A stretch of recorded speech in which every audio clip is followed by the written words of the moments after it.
Bisa jadi orang diperkayanya itu karena penyalahgunaan wewenang. Bisa jadi karena pemborosan tidak efisien, markup dan sebagainya. Kategorinya adalah merugikan keuangan negara. Ini kan banyak hal yang kita kadang-kadang ya kalau dibagi saya kira nggak ada persepsi yang seperti itu. Nanti kami pernah berdinas di Undir atau di beberapa tempat yang lain, kadang-kadang banyak orang mikir ini keliru karena dalam rangkaian konstruksi hukum itu tidak sekedar pasal itu dibaca seperti apa, karena beliau-beliau dari proses mengumpulkan bahan keterangan untuk bakat ini kan beliau punya ilmunya, siapa, berbuat apa, di mana, dengan apa, mengapa berbuat, bagaimana caranya, kapan terjadinya.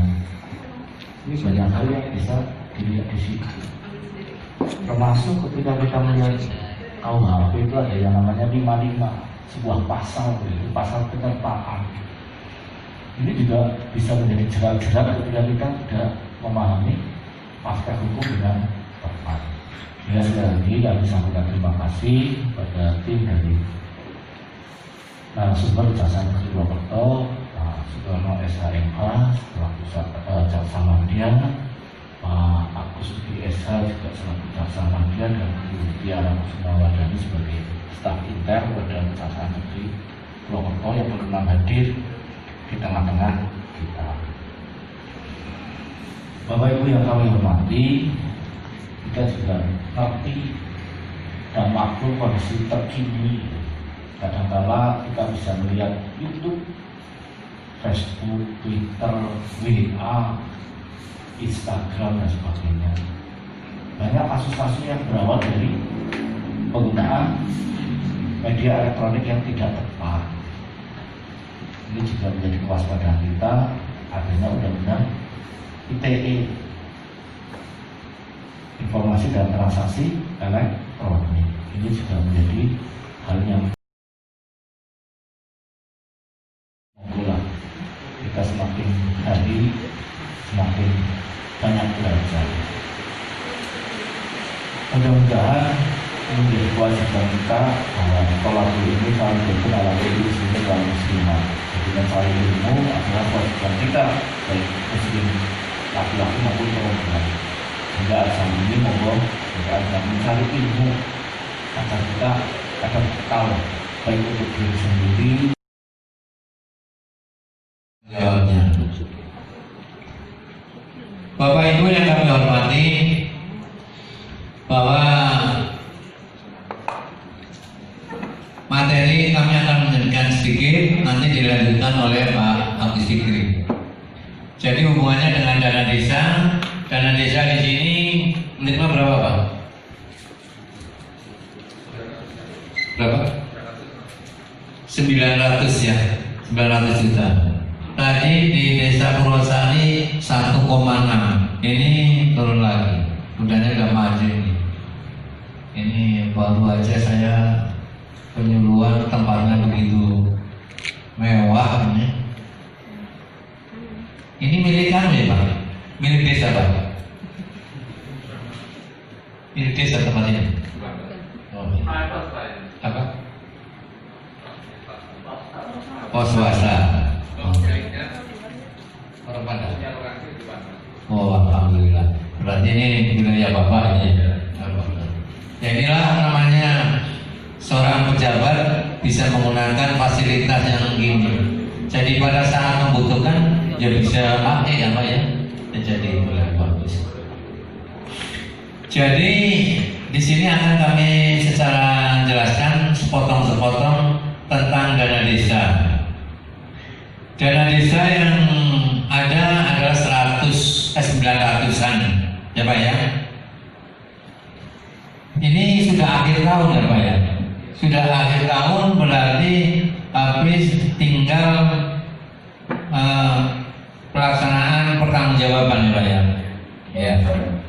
Jadi dana yang 900 ini apakah sudah dilaksanakan sesuai dengan aturan, Pak. Iya. Poin-poinnya. Apakah dana desa yang ada di desa Pandak ini penggunaannya diatur bersama-sama dengan BPD ataukah cukup oleh kepala desa? Apakah ayo rembugan karena dana sekian direncanakan pelaksanaannya bagaimana dengan BPD, Pak? Gimana BPD-nya? Betul ya? Ya, jadi bagus itu. Nah, terus yang ini biasanya ada indikasi suatu penyelewengan ini antara perencanaan sama pelaksanaan. Perencanaan sama pelaksanaan ini satu orang atau orang lain, Pak. Tujuan kejaksaan ini adalah preventif, bagaimana supaya desa-desa jangan sampai melakukan perbuatan yang salah, melanggar hukum. Ya. Jadi itu yang perlu disampaikan. Jadi nanti Bapak lebih baik gunakanlah sesuai dengan aturan, transparan, ada yang kontrol, ada yang anunya, ya Pak ya. Jadi misalkan ada masyarakat LSM yang mau mencoba-coba, cara menunjukkan ini, wah besinya ini sama, harusnya 10, ini jadi 9. Itu dia tunjukkan. Kalau memang benar, laporlah kepada kepala desa. Tapi kalau LSM-nya minta duit, laporkanlah kepada Pak Polisi, masukkanlah ke pemerasan. Ya, nanti adalah tindak pidana umum. Ya, jadi masyarakat juga berhak mengontrol apa yang ada pemasukan di dalam desa ini. Jadi nanti kepala desa maupun BPD-nya tidak bertindak semaunya sendiri. Jadi ada alat kontrol di Pak Kades ya. Jadi nanti desanya aman, nggak ada masalah apa-apa, pembangunan berjalan lancar, masyarakatnya makmur. Apalagi kategori di Banyumas, Desa Pandak termasuk desa yang mandiri. Koordinasi penyuluhan hukum yang paling mewah yang pernah saya temui, Bapak. Begitu. Jadi terima kasih kami bisa diterima di hadapan Bapak Ibu semuanya. Mudah-mudahan apa yang nanti dapat kami sampaikan bisa mendatangkan kemanfaatan bagi kami pribadi maupun kepada Bapak Ibu semuanya. Bapak Ibu yang kami hormati, tadi sudah disampaikan oleh Pak Kerno selaku Ketua Tim Rombongan, Ketua Tim Pemilu dari Kejaksaan Negeri Purwokerto, bahwa intinya berkaitan dengan dana desa, alhamdulillah sudah dilaksanakan dengan sebaik-baiknya, artinya sudah direncanakan, sudah diskusikan, sudah dimusyawarahkan, dan sudah dilaksanakan sesuai dengan peraturan perundang-undangan yang ada. Namun demikian Bapak Ibu, dikaitannya dalam penyelenggaraan pemerintahan desa, ya masih ada hal-hal yang berkaitan dengan tindak pidana korupsi itu tidak hanya berkaitan dengan pengelolaan keuangan, tidak hanya berkaitan dengan keuangan desa saja, baik itu dana desa, ADD maupun sumber pendapatan yang lain seperti sewa tadi dari kuliah, dari pihak ketiga dan sebagainya. Tidak hanya berkaitan dengan penyimpangan keuangan saja, tetapi juga berkaitan dengan perilaku khususnya yang berkaitan dengan penyelenggaraan pemerintahan desa, baik itu pungli, suap maupun gratifikasi yang akan kita sampaikan pada hari ini. Bapak Ibu yang kami hormati, hari ini dari saya khususnya saya akan menyampaikan berkaitan dengan apa itu pungli, suap, dan gratifikasi. Okay. Tadi sudah saya sampaikan Bapak Ibu, lanjut Pak. Tadi sudah saya sampaikan Bapak Ibu bahwa pungli, suap, dan gratifikasi ini bagian kecil dari tindak pidana korupsi. Ya, salah satu cabang daripada tindak pidana korupsi. berbagai macam banyak sekali modus-modus atau tindak pidana korupsi yang ada di tempat kita. Korupsi sendiri dari bahasa Latin.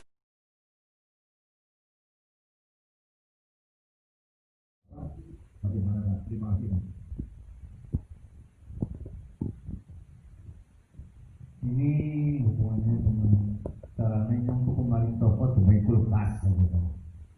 Kan gitu aja, itu keliling. Ini demi AC.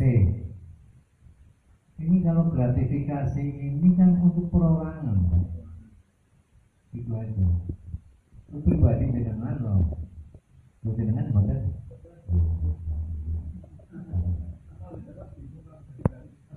Loh, itu kan pemberian apa hibah nanti dituliskan dari ini kan itu aja. Yang penting ada di bawah ini mau pensiun langsung anukan mau yang dia dipakai jadi intinya ini jawabannya kan tingkat pacaran. Terus kita mari yang mau saya tanyakan hampir sama tadi, cuma penggunaan barang milik desa, Pak.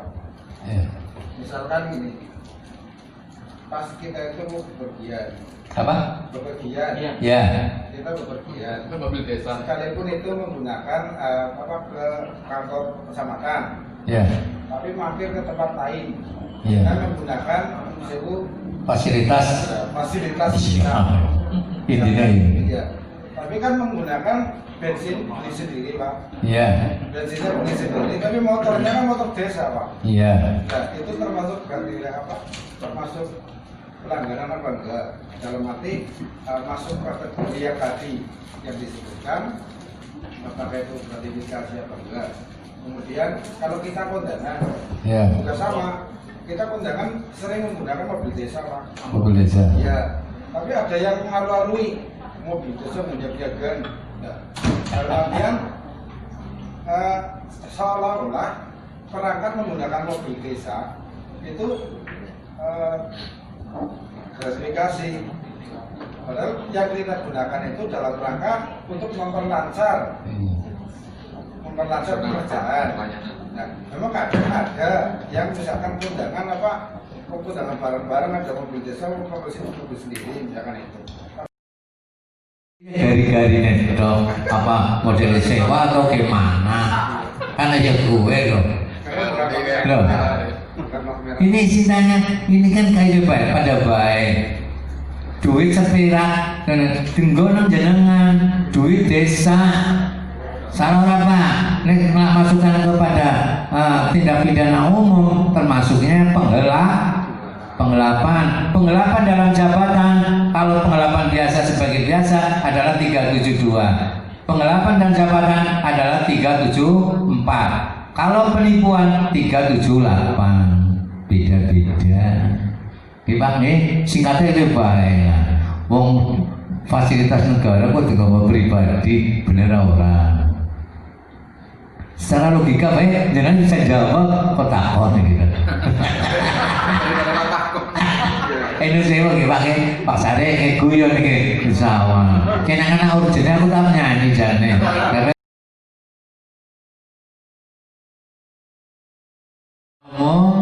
Ini adalah yang menangani polisi, menahan pertama penyelidikan, setelah itu penyidikan, ini tidak pidana umum. Nanti pada muncul SPDP dilaporkan ke kejaksaan. Dari kejaksaan menunjuk jaksa peneliti berkas, ya kan? Nah setelah itu nanti berkas sudah jadi dikirim ke kejaksaan, diteliti. Andai kata berkas itu sudah lengkap, nanti P21. Kalau belum lengkap, P18, P19 berkas dikembalikan. Apabila sudah lengkap, berkas dan barang bukti nanti dilimpahkan ke kejaksaan. Kalau di kepolisian itu namanya tersangka. Tapi kalau sudah dilimpahkan ke kejaksaan, terdakwa. Nah sudah dilimpahkan ke kejaksaan, nanti dilimpahkan ke pengadilan. Pengadilan itu adalah proses kewenangan. Yang pertama nahan polisi 20 hari, perpanjangan 40 hari, terus tahanan kejaksaan 20 hari, nanti di pengadilan ditahan lagi 30 hari. Apabila nanti dalam proses persidangan, pembacaan surat dakwaan, pemeriksaan saksi, akhirnya diputus. Kalau diputus, namanya bukan, kalau putusan itu bisa menerima, bisa upaya banding. Kalau menerima, perkara itu sudah ingkrah, namanya narapidana. Niku nggih, ini tindak pidana umum. Kalau tindak pidana khusus, ini yang menyidik, ya, KPK, kejaksaan, kepolisian juga bisa. Tapi nanti muaranya sebagai penuntut umum adalah jaksa. Jelas Pak? Ya. Terima kasih Pak, saya menambahkan sedikit. Jadi seperti tadi sudah dijelaskan sama Pak Kirno bahwa penanganan tindak pidana korupsi itu ada 3 lembaga yang berwenang. 1 kepolisian, 1 kejaksaan, dan 1 KPK. Semuanya ketiga-tiganya berhak melakukan penyelidikan, penyidikan, begitu. Tetapi tidak semua berhak melakukan penuntutan. Oke. Menangani ke penyelidikan dan penyidikan ketiga-tiganya, kepolisian, kejaksaan, dan KPK. Bedanya apa? Kalau antara kami dengan kepolisian barangkali berkaitan dengan tindak pidana korupsi orang bedane kayak gitu ya. Cuma pidana umum tadi mutlak lapornya ke Pak Polisi, itu kewenangannya murni ke Pak Polisi. Ada pencurian, penganiayaan, perkelahian dan sebagainya itu di sana di Pak Polisi begitu. Tapi kalau korupsi bisa di kejaksaan, di kepolisian. Bedanya apa kalau dengan berkaitan dengan KPK? Itu diatur di pasal 11 Undang-Undang KPK, Undang-Undang nomor 30 tahun 2002 ya. Jadi KPK itu sebenarnya hanya berhak menangani perkara-perkara korupsi yang melibatkan penyelenggara negara. Ya, penyelenggara negara itu ya gubernur, bupati, ya DPR termasuk jaksa dan sebagainya. Penyelenggara negara dan aparat hukum. Nah, itu dibunyi pasal 11 itu. Huruf C kalau nggak keliru bunyinya semacam itu, ya. Terus huruf berikutnya yang kerugiannya, korupsi yang dilakukan oleh penyelenggara negara, aparat hukum, dan korupsi yang menarik perhatian masyarakat. Yang kerugiannya itu minimal 1 miliar, kayak gitu, 1 miliar. Kalau KPK semacam itu. Jadi 3 lembaga. Jadi Bapak kalau ada perkara-perkara tindak pidana korupsi ya rekan-rekan dari Polri berwenang, rekan-rekan dari Kejaksaan juga berwenang, KPK juga berwenang. Silahkan lapor. Ada kalanya perkara-perkara yang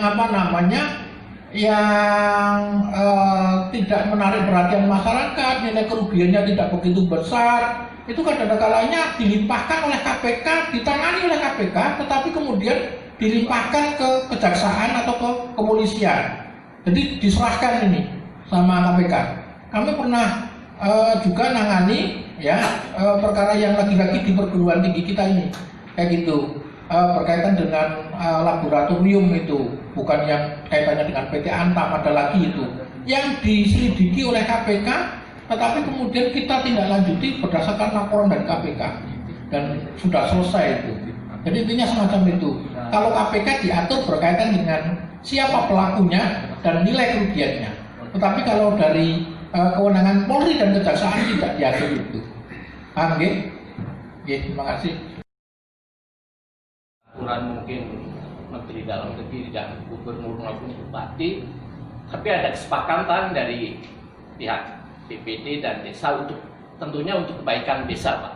Nah, dari sisi sudut pandang hukum itu ada diskresi nggak, Pak? Ada dibolehkan atau tidak, Pak? Penyuluhan ini supaya memberikan suatu rambu-rambu preventif loh Pak. Wis aja mau dilarang kok dilakoni. Bisa nggih Pak nggih? Monggo. Lah nggih. Jadi sebetulnya apabila masih ada upaya-upaya, misalkan kalau dulu di dalam hubungannya dengan hubungannya dengan apa permasalahan TP4D tahun 2000 berapa itu kan, masih ada batas waktu tenggang waktu 60 hari masih ada bisa mengembalikan, saya kira masih ada bisa diadakan itu Pak. Ya Pak ya. Tapi kalau sekarang TP4D-nya kan udah nggak ada lagi ya. Jadi tinggal kasus posisinya Pak. Jadi saya kira ngono-ngono tapi aja ngono lah Pak. Tapi apa sengaja? Yang penting orang ini sudah tahu bahwa itu salah. Kenapa kok dilaksanakan? Di sini sudah muncul di situ mestranya, niat batin jahatnya sudah ada di situ. Mungkin hanya kalau sedikit saja kira-kira saja, saya kira ada batas toleransi. Itu loh Pak. Ya jadi yang penting apalagi hubungannya dengan yang tadi anak nanti apa itu ya, itu semuanya bisa. Apalagi itu loh Pak. Jadi yang penting permasalahan yang Bapak tadi yang apa bisa diskresi itu saya kira bisa, tapi cuma bagaimana apakah dampaknya lah iya tapi fakta hukum misalkan sudah melanggar aturan ya pasti harus dilaksanakan itu. Jadi kalau sudah melanggar ya melanggar. Tapi misalkan dari awal ini misalkan contoh proyek ini belum selesai, masih dalam tahap pemeliharaan. Nah itu baru masih dikasih petunjukan, itu agak ada batas toleransinya. Tapi kalau sudah selesai, sudah misalkan sudah ditandatangani ya Pak, itunya sudah selesai, dinyatakan selesai kok, minta dia apa? Diskresi kan ya, sudah dianukan ya nggak bisa Pak, nanti harus ditindaklanjuti. Soalnya niat batin jahatnya itu sudah ada. Makanya tadi saya sampaikan antara perencanaan dan pelaksanaan dan pengawasan ini, tolong ini harus seimbang. Pada baik mobil orang balan, mesti lakunya kan legal Pak. Iya nggak Pak? Jadi yang penting kan kata sudah memang ada suatu tindak pidana secara hukum, kita bicara, kalau kita bicara masalah hukum, wong salah ya tetap salah Pak. Tapi kalau memang salahnya masih bisa di batas toleransi, misalkan masih dalam ini pemeliharaan, saya kira masih ada batas-batas toleransi. Tapi kalau sudah selesai, ini pengawasnya memang benar, ini salah Pak, betulkan dulu. Apakah DPP mau betulkan enggak? Kan gitu ya Pak ya. Tapi kalau memang double, wis kasaran wis salah, orang belum menerapkan, tetap suruh bikin berita acara penyelesaian, ya nanti ada pemeriksaan, ya tetap ditindaklanjuti. Jelas nih Pak? Saya sedikit saja menambahi sekitar pendapat, begitu Pak Nggih, sekitar pendapat. Jadi kalau sarjana hukum kumpul 5 itu pendapatnya itu bisa 10 Pak. Nggih, ini pendapat saya. Oke nggih. Bukan berarti kemudian pasti benar. Nggih. Saya berpendapat apakah ada diskresi berkaitan dengan peraturan perundangan walaupun itu sudah dirembuk, kan kayak gitu toh Pak. Ya. Saya berpendapat yang pertama, saya kira yang dipakai itu adalah peraturan perundang-undangannya dulu. Begitu. Kalau kemudian berargumen bahwa itu sudah dirembuk, itu sudah dimusyawarahkan, maka ini tetap keliru, karena ini bukan ini pendapat ya Pak B, karena ini bukan koperasi yang hak tertinggi ada di anggota. Tentu anggaran itu ketika dikucurkan, peraturannya sudah jelas penggunaannya untuk ini, digunakan ini, caranya semacam ini dan sebagainya, sehingga ketika itu tidak memadai dan kemudian itu dirembuk, ya sudah dirembuk, dimusyawarahkan kayak gitu, tetap tidak dibolehkan menurut saya Pak. kayak gitu. Ini pendapat saya yang dipakai, menurut saya bisa benar bisa tidak. Tetapi kemudian kalau kemudian ada indikasi apakah ini termasuk tindak pidana korupsi apa tidak, nanti akan dinilai lebih lanjut. Kalau itu kemudian ternyata kepentingan masyarakat negara terlayani, negara tidak dirugikan, walaupun salah ya nggak apa-apa, karena tidak ada yang dirugikan di situ, kayak gitu Pak. Jadi menurut saya yang pokok adalah yang pertama, aturan itu dulu harus dijalankan walaupun itu kadang kaku, kayak gitu. Itu pendapat saya. Kurang lebihnya mohon maaf.